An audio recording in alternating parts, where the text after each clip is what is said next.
Bonjour frères et sœurs, bon de vous voir, d'être avec vous encore ce matin. Ce matin, j'aimerais vous inviter à tourner avec moi dans vos Bibles, ouvrir vos Bibles dans Luc au chapitre 12. Luc chapitre 12, et ce matin, on va lire les versets 49 à 59. Ça va nous amener à terminer ce chapitre-là et puis continuer notre parcours dans Luc. Juste avant de lire le passage et de dire un mot de prière, je voulais juste apporter quelques petites informations. Premièrement, on a eu des informations venant de la santé publique concernant les nouvelles mesures sanitaires. On ne les a pas entendues dans les médias, mais qui nous ont été, on a été informés de ça, qui fait en sorte qu'à partir de maintenant, on doit porter le masque en tout temps. Je sais qu'il y était un temps où on pouvait l'enlever pendant que vous étiez silencieux, mais maintenant, c'est revenu à porter le masque en tout temps. Mais ça apporte un bon côté à ça, c'est que la distanciation a été réduite à 1 mètre. Donc, vous voyez qu'il y a plus de chaises ce matin, plus de personnes qu'on peut accueillir. Alors, c'est le bon côté des choses qui fait qu'on peut être plusieurs un peu plus ensemble et qui explique un peu le pourquoi on doit maintenant porter le masque en tout temps. Donc, je vous remercie là, de votre collaboration, là, comme depuis le début, avec les mesures sanitaires. Je voulais prendre le temps d'annoncer aussi qu'on a eu une bonne nouvelle cette semaine, une nouvelle de la part de Moreau et Claudette Valdez, qui nous ont informé que Claudette était enceinte. Et pas juste de 1 bébé, mais 2. Donc, une belle surprise pour eux. Ils se réjouissent de ça. Puis on va prendre le temps de prier pour eux puis pour ça. Puis en même temps, je vais prendre l'occasion encore une fois d'offrir nos sympathies à Denis pour la perte de son frère. Mais merci pour ton partage, Denis, de voir que tu as pu partager l'Évangile à travers ça. Mais on veut que le Seigneur, on prie pour toi, que le Seigneur console ton cœur, puis celui de la famille à travers ça, puis qu'il puisse se glorifier en toutes choses. Donc, on va lire le passage maintenant dans Luc 12, à partir du verset 49 jusqu'à 59.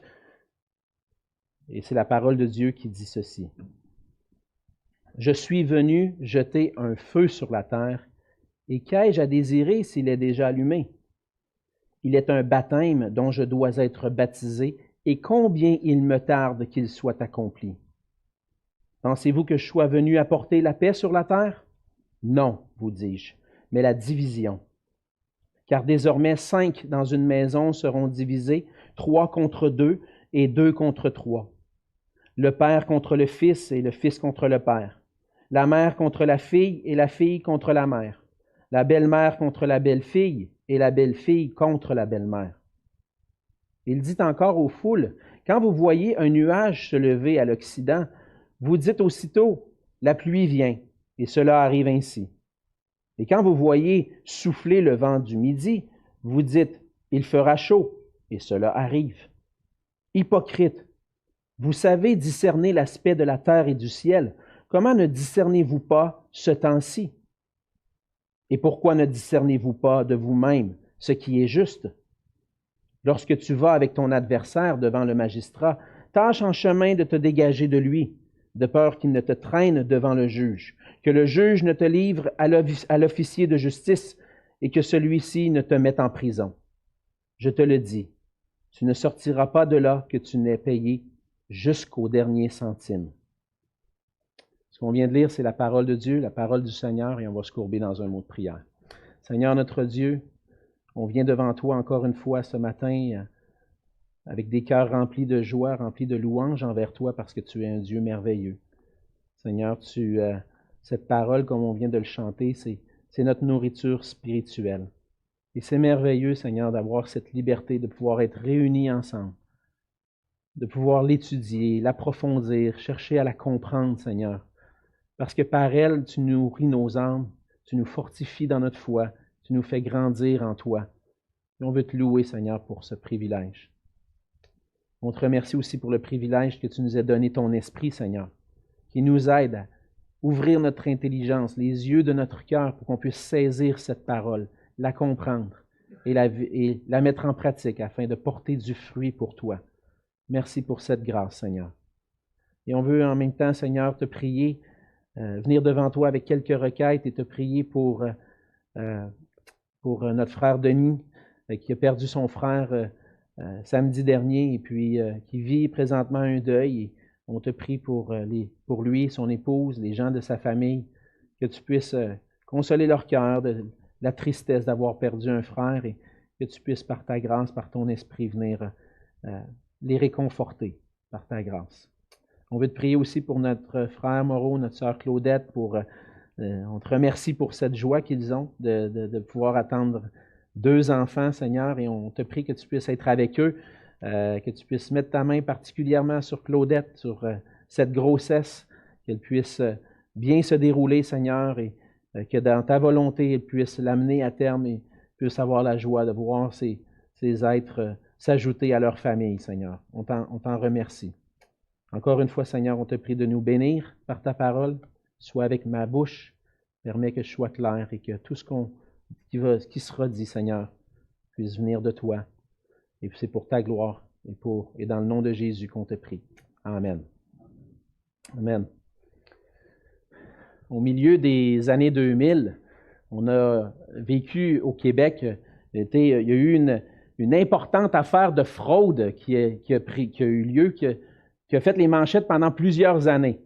Les alentours des années 2007 à 2010-2011 environ, il y a eu l'affaire qu'on appelle l'affaire Norbourg.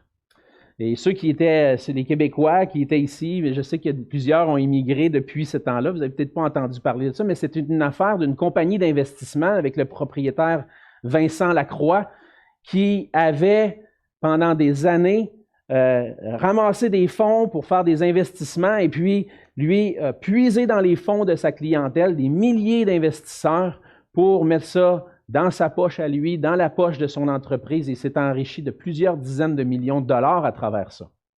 Et puis, lorsque les choses ont été découvertes à travers un homme qui travaillait pour lui, bien, plusieurs des investisseurs ont commencé à réaliser qu'ils avaient perdu de l'argent en investissant avec cet homme-là. Et puis, naturellement, les investisseurs floués ont voulu obtenir justice. Ils ont voulu que justice soit faite dans cette affaire-là. Et puis l'homme, Vincent Lacroix, entre autres, a été condamné à plusieurs années de prison puis à des amendes très élevées à cause de ça. Et puis, il a fait de la prison et je pense sorti maintenant. Mais ce qui est arrivé dans tout ça, c'est qu'à la fin du processus juridique, une entente a été conclue avec les 9200 investisseurs qui avaient été touchés et puis ils ont pu récupérer leur argent et puis avec des indemnisations. Et ces gens-là, vous imaginez, ils étaient heureux que ça puisse se régler de cette façon-là et puis que la justice puisse avoir été faite. On aime vivre dans un monde où ce que la justice règne. On aime savoir qu'il y a une justice dans notre société, même si des fois on peut remettre en question s'il y a-t-il vraiment une justice ici-bas. On aime ça qu'il puisse avoir des lois et dans notre nature, c'est dans notre nature de vouloir vivre dans un monde juste, de vouloir éliminer la criminalité dans notre société avec des lois, puis avec des gens qui appliquent les lois et puis qui vont juger ceux qui contreviennent aux lois et puis punir avec des conséquences ceux qui agissent contrairement aux lois. On aime avoir la justice. On aime vivre dans un monde qu'on considère qui est juste. Mais est-ce qu'on aimerait ça faire face à la justice? Ça, c'est sûr qu'on n'aimerait pas ça. Hein? Si on n'aimerait pas avoir à faire face à la justice. Dans le passage de ce matin, le Seigneur parle d'une justice. Il parle d'un jugement qui vient. Et de plus en plus dans les églises, malheureusement, même dans des églises évangéliques, on cherche à pas trop parler du jugement ou de la justice de Dieu. On cherche des fois à laisser de côté des passages comme on vient de lire. C'est des passages pas toujours faciles à lire ce que Jésus dit. Aujourd'hui, de plus en plus, on préfère entendre parler de l'amour de Dieu, de la grâce de Dieu, de sa bonté, et puis on laisse de côté le jugement. Puis j'ai déjà même entendu quelqu'un qui disait, on posait la question, qu'est-ce qu'on t'enseigne à ton église? Puis on posait la question, est-ce que ça arrive des fois qu'on parle du jugement à ton église? Ah non, on ne veut pas faire peur aux gens. Malheureusement, c'est le cas dans plusieurs églises. Puis surtout dans le temps de Noël, on s'en rend compte, les gens aiment ça parler du beau petit Jésus qui est né dans la crèche. Puis on parle de l'amour de Jésus qui est venu. mais on veut moins entendre parler de ce Sauveur qui est allé jusqu'à la croix, puis qu'un jour est monté au ciel, puis qui va revenir pour juger les nations.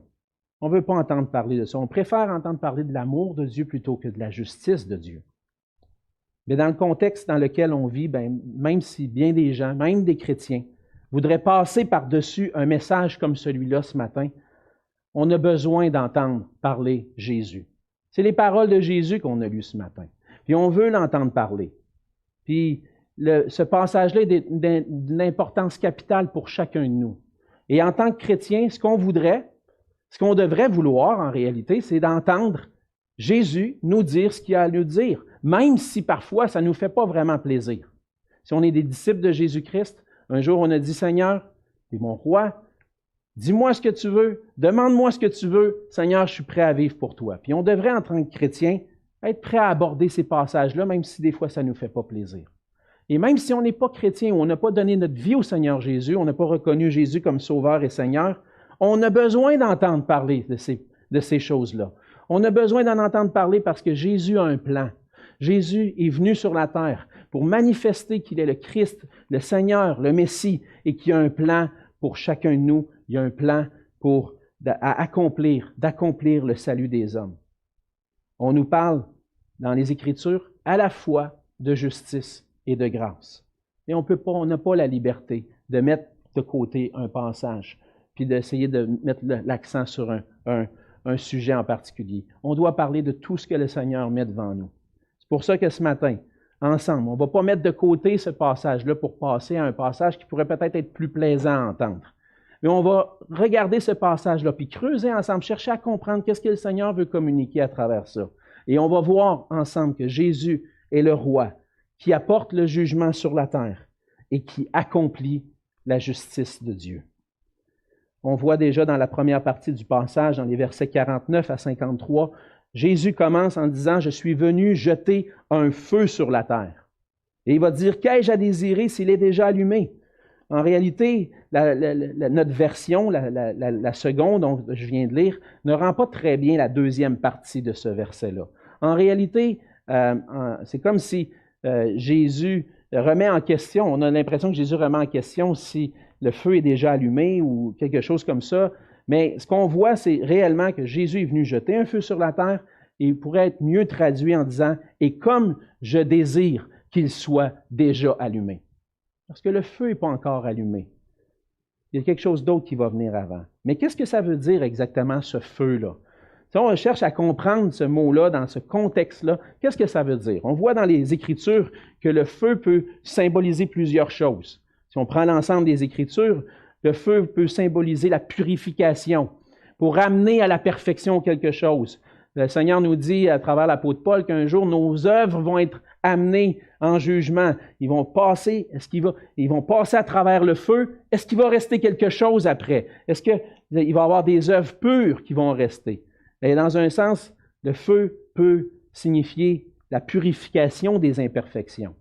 On voit dans la parole de Dieu aussi que le feu représente le jugement qui va être apporté. Et parfois même la colère de Dieu et le jugement envers les hommes pécheurs. Dans Luc particulièrement, parce que là on voit le feu dans les Écritures, mais dans Luc particulièrement, on voit que le feu symbolise deux choses principalement. Premièrement, le jugement, un peu comme ailleurs dans d'autres passages des Écritures.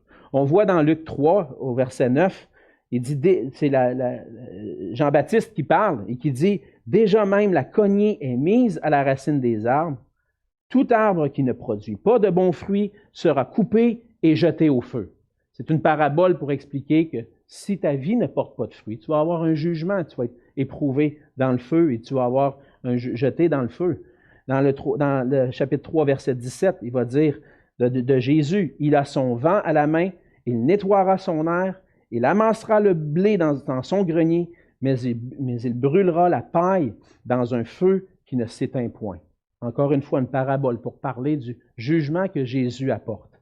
C'est ce qu'on voit dans Luc, peut signifier le jugement. Un autre élément qu'on voit dans Luc avec le feu, c'est le Saint-Esprit lui-même. Dans Luc 3, encore une fois, le verset 16, Jean va dire de Jésus, il leur dit à tous, « Moi, je vous baptise d'eau, mais il vient celui qui est plus puissant que moi, et que je ne suis pas digne de délier la courroie de ses souliers. Lui, il vous baptisera du Saint-Esprit et de feu. Puis on voit que dans le livre des Actes, au début du livre des Actes, au jour de la Pentecôte, cette parole-là a été accomplie lorsque les premiers apôtres ont été baptisés du Saint-Esprit. On voit dans Acte 2, des langues semblables à des langues de feu leur apparurent, séparées les unes des autres, et se posèrent sur chacun d'eux. Ils furent tous remplis du Saint-Esprit. Donc dans Luc et dans Actes, entre autres, parce que Luc est l'auteur du livre des Actes aussi, on voit que le feu peut signifier le jugement et la venue du Saint-Esprit. Donc, à quoi on a affaire ici? Lorsque Jésus dit « Je suis venu jeter un feu sur la terre », lorsqu'on prend le verset dans son contexte, on voit au verset 51 que Jésus dit qu'il n'est pas venu apporter la paix, mais la division. Et il faut comprendre le feu dans ce sens-là. Jésus vient sur la terre. Et le feu qu'il apporte symbolise le jugement qui vient avec la venue du royaume de Dieu. Jésus vient établir, fonder, poser les fondements du royaume de Dieu, mais à travers ça va apporter aussi un jugement.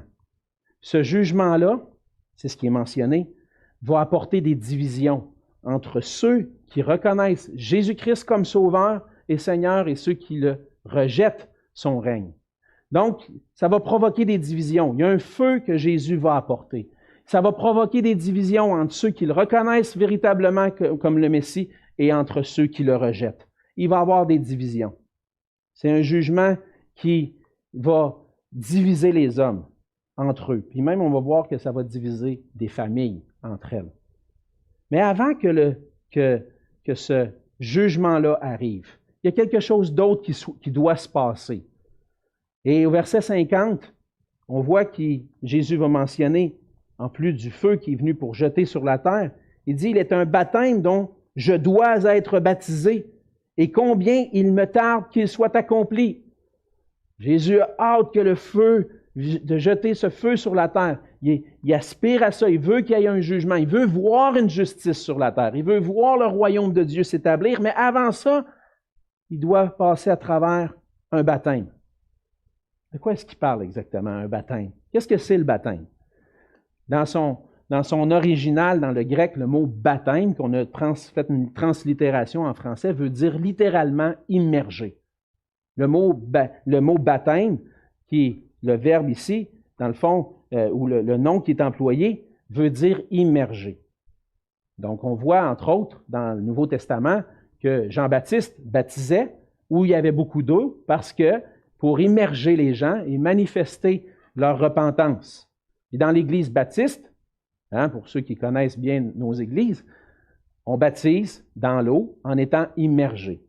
Cette immersion-là, en quelque sorte, représente la conversion d'une âme au Seigneur. La personne s'identifie à Jésus-Christ dans sa mort et sa résurrection et manifeste ce qui s'est passé intérieurement.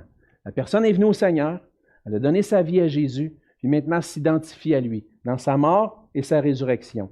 Et c'est symbolisé à travers le baptême. Lorsque la personne est immergée dans l'eau, on voit qu'elle est ensevelie avec Christ dans sa mort. Elle s'identifie à Jésus-Christ dans la mort, et lorsqu'elle revient hors de l'eau, elle est conforme à Jésus-Christ dans sa résurrection. Elle est maintenant morte à elle-même et vivante pour Dieu. Et la personne qui est immergée va démontrer sa conformité à Jésus-Christ. Mais là, est-ce que c'est de ce genre de baptême-là que Jésus parle ici? Puis en même temps, on peut se poser la question, mais Jésus, il n'a pas déjà été baptisé? Oui, il a été baptisé là, au début de son ministère. Il est allé à Jean, puis il a été baptisé dans l'eau. Mais c'est quoi qu'il parle? Encore un autre baptême? As-tu besoin d'être baptisé encore? Bien, on voit, lorsqu'on étudie plus en détail, que le mot baptême voit ici, il faut le mettre en lien avec l'idée d'immerger, d'être inondé, immergé par l'eau. Et on voit dans l'Ancien Testament que l'image de l'inondation par l'eau représente une persécution ou un jugement qui vient du Seigneur. Dans le psaume 69, le verset 2 et 3, c'est David qui va dire « Sauve-moi, ô Dieu, car les eaux menacent ma vie. J'enfonce dans la boue sans pouvoir me tenir. je suis tombé dans un gouffre et les eaux m'inondent. La persécution. David vit la persécution et c'est comme, il est dans un gouffre. Il y a de l'eau qui vient sur lui. Mais on voit dans Jonas l'idée du jugement qui vient du Seigneur. Lorsque Jonas est dans le ventre du grand poisson, on lit dans Jonas 2, les versets 4 et 6, Jonas va dire, « Tu m'as jeté dans l'abîme, dans le cœur de la mer, et les courants d'eau m'ont environné. Toutes tes vagues et tous tes flots ont passé sur moi. Les eaux m'ont couvert jusqu'à m'ôter la vie. L'abîme m'a enveloppé, les roseaux ont entouré ma tête. » Et donc, lorsqu'on essaie de comprendre ce que Jésus est en train de dire ici, de quel baptême il parle, il va parler, en quelque sorte, de l'inondation des eaux du jugement divin qui vont tomber sur lui. Et ce jugement de Dieu qui va venir sur Jésus-Christ, dans lequel Jésus va être, en quelque sorte, baptisé dans le jugement de Dieu, ça va être lorsqu'il va être mis en croix, sacrifié pour les péchés des hommes. Et on va voir un peu plus loin, un peu plus en détail, qu'est-ce que ça signifie ça exactement.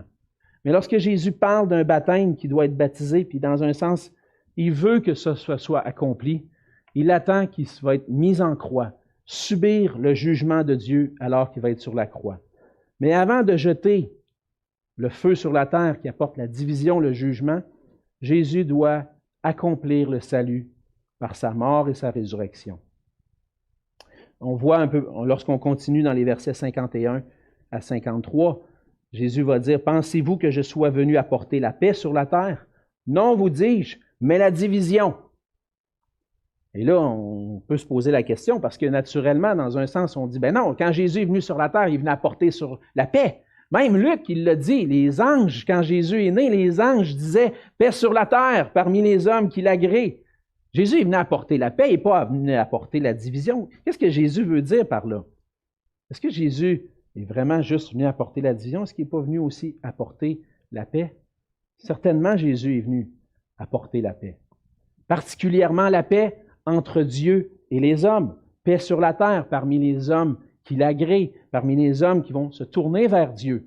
Et ce que la paix que le Seigneur va apporter sur la terre, c'est la réconciliation avec Dieu, une paix avec Dieu.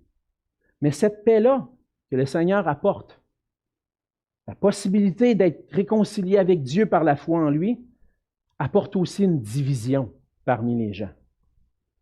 La venue de Jésus sur la terre engendre une période où on doit prendre une décision.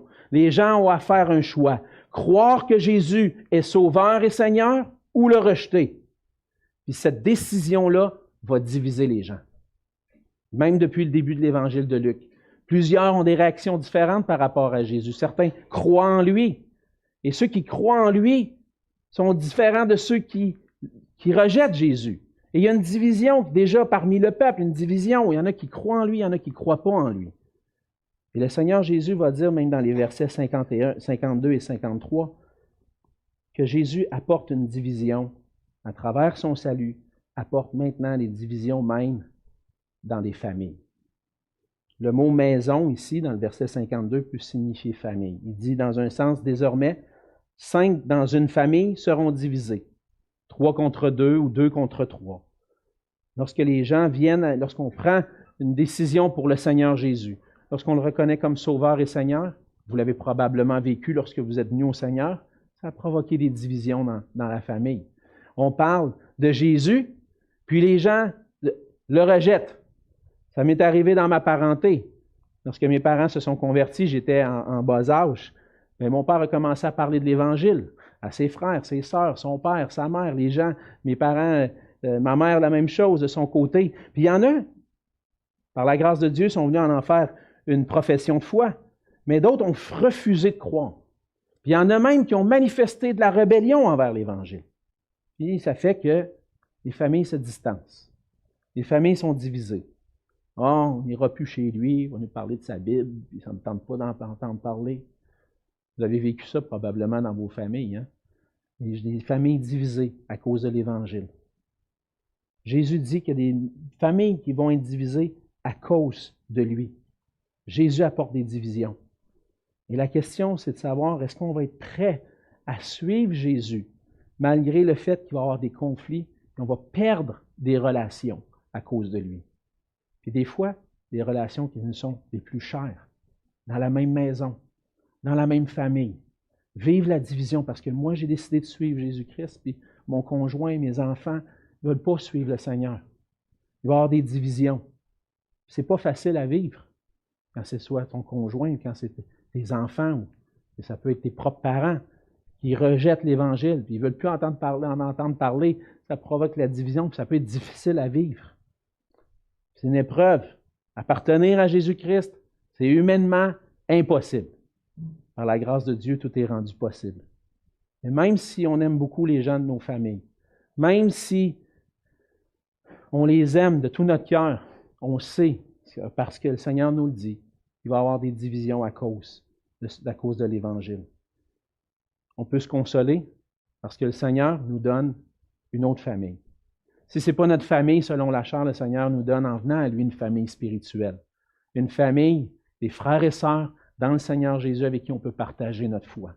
Et se supporter, s'encourager, même si des fois il y a des conflits dans les familles. On trouve avec nos frères et sœurs dans la foi des gens qui nous supportent dans la prière, des gens qui nous aident, qui nous accompagnent, qui nous aident à supporter les moments difficiles, des fois dans les conflits qu'il peut y avoir à cause de l'Évangile, qu'on puisse ensemble marcher. C'est ce que Jésus est venu apporter, un feu, une division à travers le salut qu'il accomplit. Jésus est vu et le roi qui vient jeter un jugement sur la terre, un feu qui juge, qui divise. Le Seigneur continue, deuxièmement, dans le passage, en nous appelant à discerner le temps et les circonstances. C'est un des rôles de Jésus, de dire, de prendre conscience, d'aider les gens à prendre conscience dans quelle époque nous sommes. Là, il va adresser deux situations de la vie dans le verset 54 et 55. Il va leur dire, quand vous voyez un nuage se lever à l'Occident, à l'Ouest, vous dites aussitôt, la pluie vient, et ça arrive. Là où la Palestine est située, c'est à l'est de la mer Méditerranée, la grande mer Méditerranée. Et lorsque les Juifs et les gens de cet endroit-là regardent à l'ouest, qu'est-ce qu'ils voient? Ils peuvent voir un nuage. Et là, le nuage, au-dessus de l'eau, ben il va y avoir de la pluie qui s'en vient. Et on a ça aussi. Lorsqu'on quelque chose à l'ouest, les vents voyagent très souvent d'ouest en est, ben, on va avoir la pluie. On est capable de prédire ça. On est capable de discerner à travers certains éléments naturels d'observation qu'on observe. Qu'est-ce qui va arriver? Il va dire la même chose avec un vent qui vient du sud. Si le vent vient du sud, il va faire chaud. Nous, quand il y a un vent qui vient du sud en plein été, on sait qu'il va peut-être avoir une canicule, mais c'était la même chose pour eux à cette époque-là. C'est le désert au sud d'Israël, au sud de la Palestine. Et lorsqu'il y a un vent qui vient du sud, il commence à faire chaud. Il commence à avoir pendant un certain temps très chaud. Et le Seigneur va dire, vous êtes capable de discerner ça. Vous êtes capable d'observer le ciel, vous êtes capable d'observer le vent, ce qui arrive, puis ce que vous pensez qui va arriver, ça arrive. Et puis là, il va dire au verset 56, hypocrite, vous savez discerner l'aspect de la terre et du ciel, comment ne discernez-vous pas ce temps-ci? À travers ce que Jésus est venu accomplir, à travers la venue de Jésus. On l'a vu ensemble depuis le début de l'Évangile de Luc, les gens auraient dû considérer, être capables de voir que c'est un temps particulier dans lequel ils sont en train de vivre. Le Messie annoncé est venu. Il est venu accomplir le salut de Dieu. Mais les gens de cette époque-là, la plupart des gens, même des foules, ont fermé les yeux devant ces évidences-là. C'était évident. Il annonce le royaume de Dieu. Il fait des miracles. Il y a des gens qui sont guéris. Il appelle à la repentance. Hey, c'est le message de Dieu, ça! Mais là, les gens ferment les yeux volontairement. Et c'est pour ça qu'il va dire hypocrite. Tu dis que tu appartiens à Dieu, que tu suis la loi, que attends le Messie. Mais finalement, il est là, puis tu n'as même pas été capable de discerner le temps dans lequel tu es. On parle des fois dans les Écritures d'un aveuglement qui vient d'un endurcissement. Mais ce qu'on voit ici, c'est un aveuglement volontaire, endurci envers Christ. Ils n'ont pas été en mesure de reconnaître dans quel temps ils vivent. Le Messie est devant eux. Et le Seigneur dit un jugement, vous êtes hypocrites, vous devriez être capables de discerner le temps dans lequel on vit. Mais encore aujourd'hui, on est dans une époque où on peut discerner dans quel moment on vit. L'Église, depuis son commencement, depuis près de 2000 ans, l'Église témoigne de Jésus-Christ. L'Église, on est entré même, selon notre calendrier, dans l'époque après Jésus-Christ. Et lorsque Jésus est venu accomplir quelque chose. Et l'Église témoigne de ce que Jésus est venu faire et accomplir pour le salut. Et l'Église témoigne depuis 2000 ans, des fois pas toujours parfaitement, mais quand même, depuis 2000 ans, ce message continue. Et puis, on le trouve dans les Écritures, ce message-là. La repentance et le pardon des péchés sont prêchés en son nom, au nom de Jésus dans toutes les nations. Et par la proclamation de l'Évangile, on vit dans un temps où Dieu annonce aux hommes qu'ils doivent se repentir et se préparer à le rencontrer. Dans Actes, au chapitre 17, les versets 30 et 31, on lit ceci. « Dieu, sans tenir compte des temps d'ignorance, annonce maintenant à tous les hommes en tout lieu qu'ils ont à se repentir, parce qu'il a fixé un jour où il jugera le monde selon sa justice, par l'homme qu'il a désigné, selon qu'il a donné à tous une preuve certaine en le ressuscitant des morts. » Aujourd'hui, on vit dans un temps de grâce. On vit dans un temps où Dieu annonce à tous les hommes qui ont besoin de se repentir parce qu'il va venir un jour, il va y avoir un jugement. Et l'Église annonce l'établissement du royaume de Jésus-Christ. Et qu'à travers cet établissement-là, l'annonce de l'Évangile, chaque année est une année de grâce. Et on le dit parfois, on est rendu dans l'an de grâce 2021. C'est un temps de grâce où Dieu appelle. Dieu appelle les hommes et les femmes à se repentir, à venir à Jésus-Christ et saisir son salut.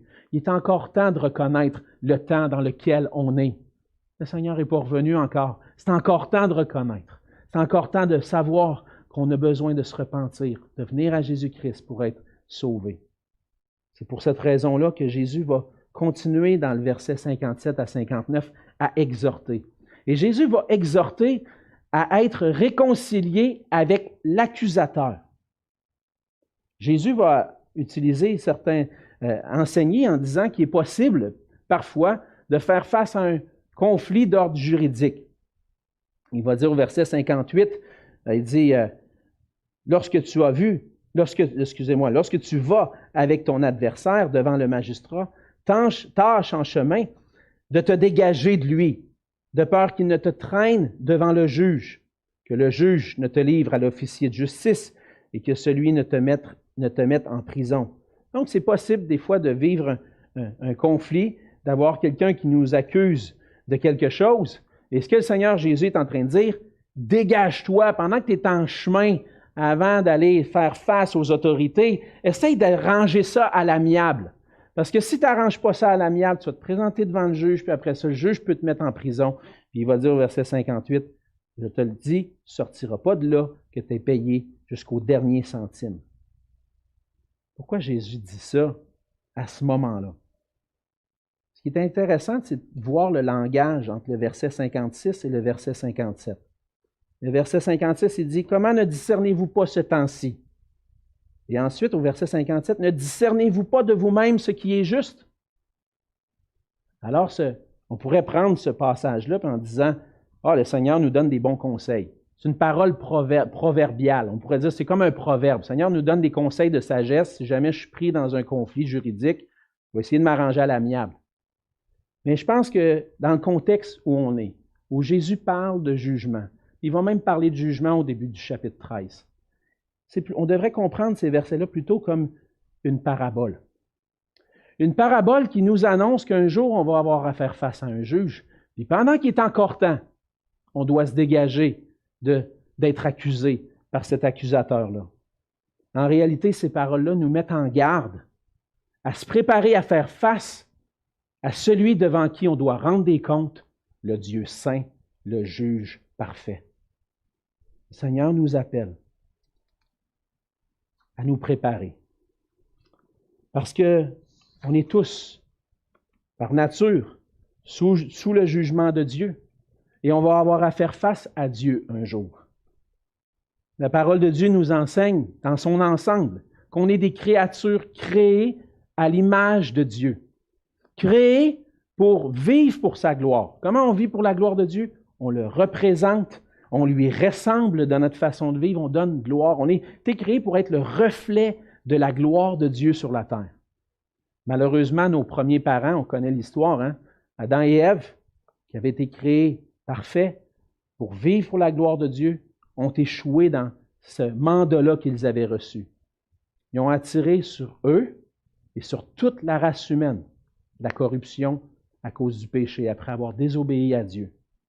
Et maintenant, tous les hommes, toutes les femmes sur la terre, créées à l'image de Dieu, naissent quand même encore avec une partie de l'image de Dieu, mais avec une image corrompue par le péché, et ne sont plus en mesure de vivre pour le but pour lequel ils étaient créés, vivre pour la gloire de Dieu.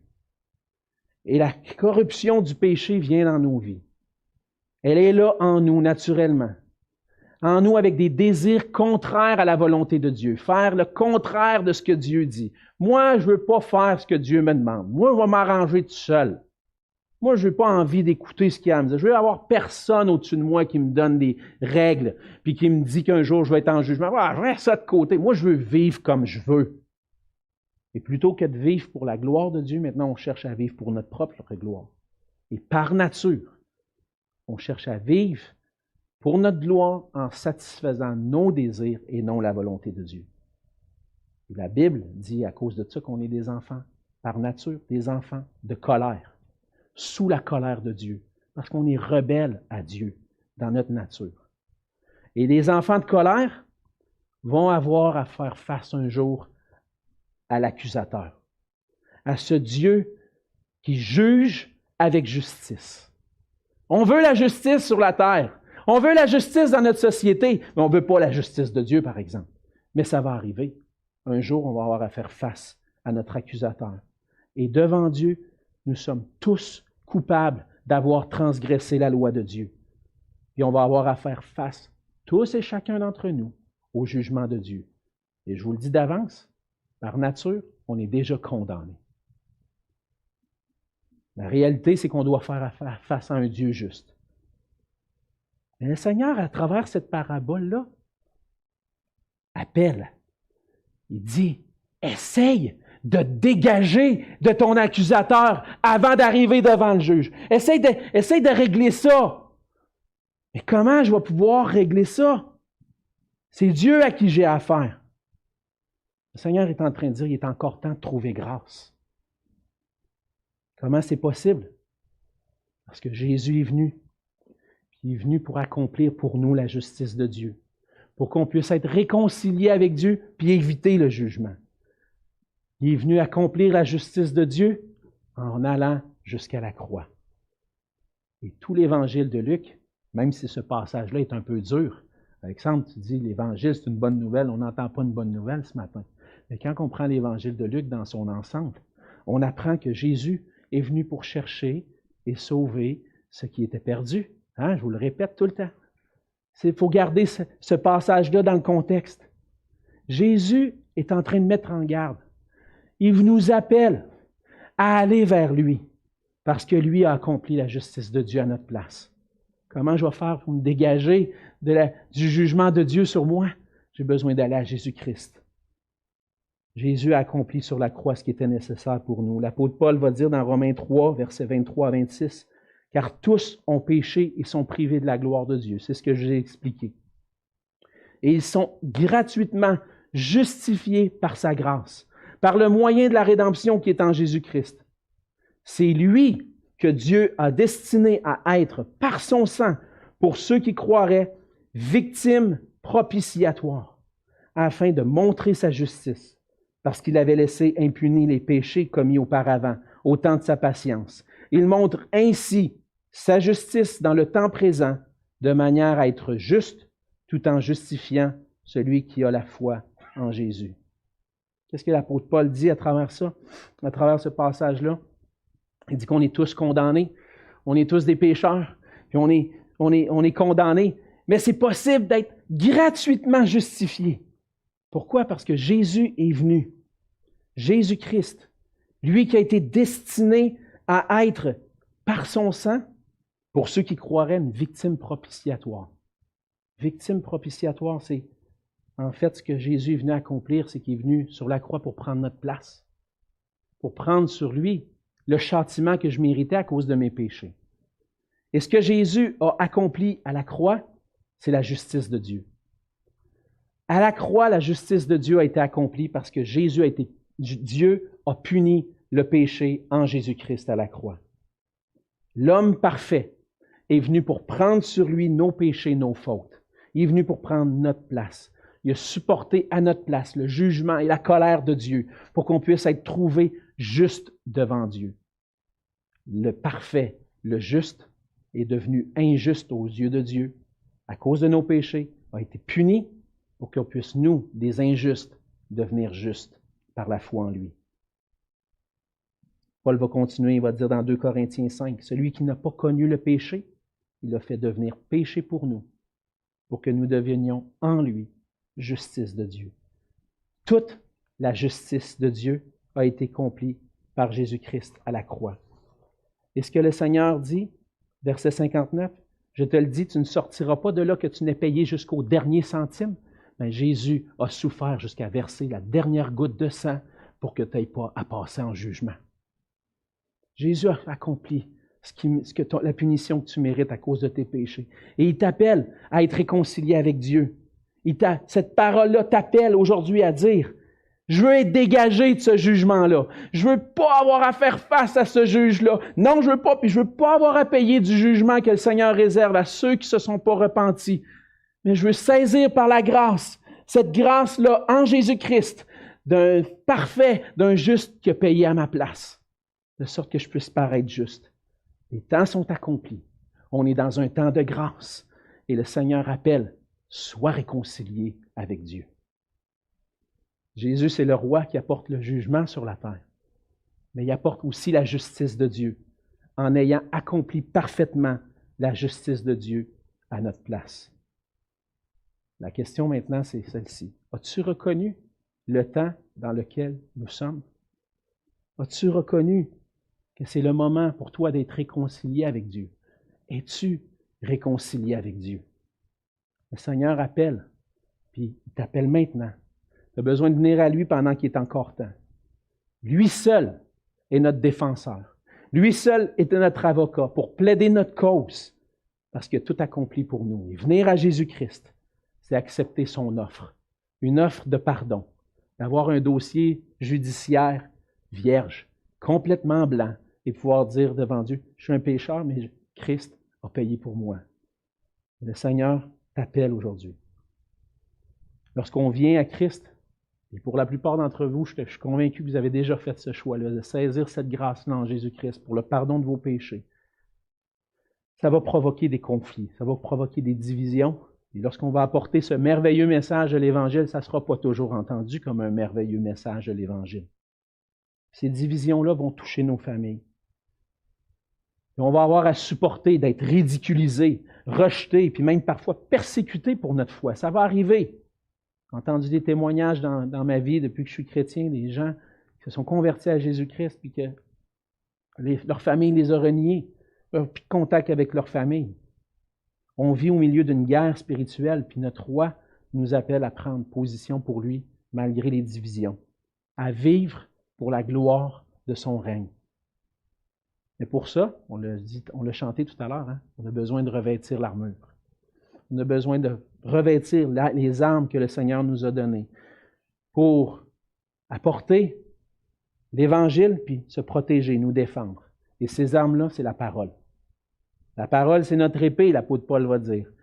Comment les cœurs des gens qui sont contre nous, qui provoquent des conflits, comment les cœurs vont être changés? C'est à travers la parole, qui est une épée à double tranchant, qui peut percer jusqu'à jointure et moelle, qui juge les pensées du cœur. La parole est puissante pour transformer les cœurs encore aujourd'hui. Peut-être que tu as perdu la foi dans la conversion de quelqu'un de ta famille. La parole est encore là. Des fois, la personne peut avoir déjà entendu la parole, puis une pensée qui lui revient. Peut-être que le Seigneur peut l'utiliser. C'est pour ça qu'on a besoin de prier. Nos armes, c'est la parole. Partager l'Évangile, apporter la grâce, mais prier aussi. Priez que le Seigneur puisse briser les cœurs. Priez que le Seigneur nous aide à supporter ce combat-là, même quand c'est difficile. Priez que Dieu nous entoure, nous donne ses frères et sœurs qui nous supportent dans ce combat-là. On a besoin de venir à lui. Parce que vivre pour Jésus-Christ, notre roi, c'est humainement impossible. Mais par la victoire qu'il a acquise, pour nous et par sa grâce, maintenant tout est possible. On va se courber dans un mot de prière. Seigneur notre Dieu, merci. Merci pour ta grâce envers nous. Merci pour ton amour. Seigneur, à travers ce passage, oui, tu adresses les vraies choses, Seigneur. Il va arriver des divisions. On a besoin de reconnaître qu'on est dans un temps où on a besoin de se tourner vers toi parce qu'il va y avoir un jour où on va avoir à faire face à notre juge. Et à travers tout ça, Seigneur, c'est un appel à goûter la grâce qui se trouve en toi. Seigneur, merci de ce qu'un jour tu as permis que je puisse saisir cette grâce. Comprendre par ton esprit que tu étais mort pour moi, pour mes péchés. Que je pouvais être réconcilié avec toi. Et d'avoir cette certitude que maintenant, il n'y a aucune condamnation pour ceux qui sont en Jésus-Christ. Merci Seigneur parce que cet amour, il n'y a personne qui va me ravir de ta main. Il n'y a rien qui va me séparer de cet amour que tu as manifesté pour moi. Et ma prière, c'est pour ceux qui n'ont pas encore saisi cette grâce, Seigneur, puisses-tu toucher leur cœur. Ils ne puissent pas voir ça comme, en quelque sorte, qu'ils ne puissent pas seulement voir le jugement, mais qu'ils puissent voir la grâce avant le jugement, pour qu'ils puissent saisir cette grâce à temps et être réconciliés avec toi. Seigneur, aide-nous à vivre pour toi, à vivre dans ce combat spirituel, à vivre parfois même au milieu des divisions dans nos familles, des conflits. Aide-nous à rester fidèles à toi, en nous appuyant sur toi par ta parole et par la prière. Fais de nous des soldats, des serviteurs fidèles à ta parole. Et c'est dans le nom de Jésus que je te prie. Amen.